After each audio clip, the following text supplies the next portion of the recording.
ఎత్తు ప్రమాణం ఉంటే నాకంటే బలంతో ఎత్తున్నవాడు అదేగాక ఓరమిసము మీద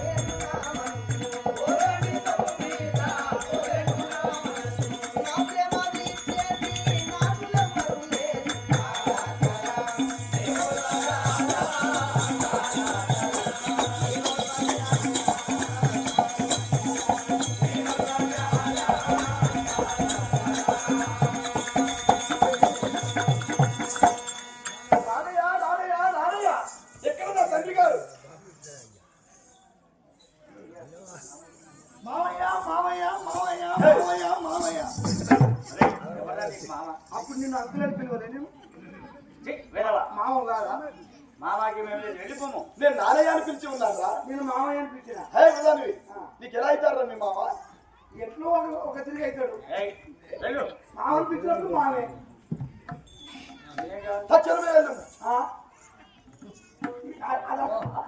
వెళ్ళిపోరా నీవు. సరే అయ్యా మా నాన్నయ్య చెప్తున్నాను కనుక నువ్వు వెలుము నేను పొక్కకపోతా తండ్రి గారు జాంబవంత ఏమి చూస్తున్నావా నా బాధ చూస్తున్నా.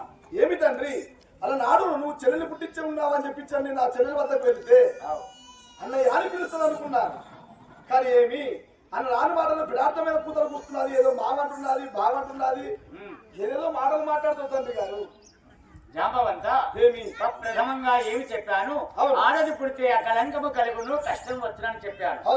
ఎన్ని విధములు చెప్పనా వినకుండా నాకు ఒక చెల్లె కావాలని పదే ప్రతిభిలాడినావు. సరే నా నోటి ఉంటే ఆ వాక్కు ఇచ్చాను కాబట్టి ఒక చక్కని అమ్మాయిని పుట్టించాను.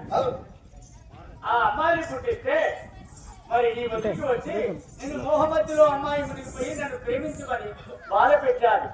నేను చెప్పిన మాట వినకపోతివి, ఇప్పుడు నువ్వు ఓడిపడిపోతివి. నేనేం చేయాలి తండ్రి? నీవు మొదలైనా చెప్పి ఉన్నావు 100 మంది మగవాళ్ళైనా పుట్టిస్తాను కానీ ఒక ఆడదాని ఒక స్త్రీని పుట్టి అన్నావు. ఆడది పుట్టినంత కష్టములు వస్తాయి, దానికి గండాలు వస్తాయి, నీవు తట్టుకోలేవు నాయన నువ్వు చెప్పి ఉన్నావు. కానీ వినలేదు తండ్రి. ఆమెను పుట్టించిన వాడివి నీవే కనుక దానికి పరిష్కారం కూడా నీ వద్ద ఉంటానని చెప్పి నీ వద్దకు వచ్చి ఉన్నాను. సరే బలవంతుడను, ధైర్యవంతుడను, శౌర్యవంతుడను, సాహసవంతుడను ఇన్ని ఉదయాలు నాకు బలం ఉన్నదని ఎంతో పొంగావు. కానీ నీ బలము ఆడ ఏమి పనిచేయలేదు. ఒక ఆడదాని కింద నీ బలము ఓడిపోయింది కదా. సరే వెళ్ళిపో. ఆ శక్తి సంగతి నేను చూసుకుంటా. చెప్తే వినప్పుడు ఏం చెప్తావు?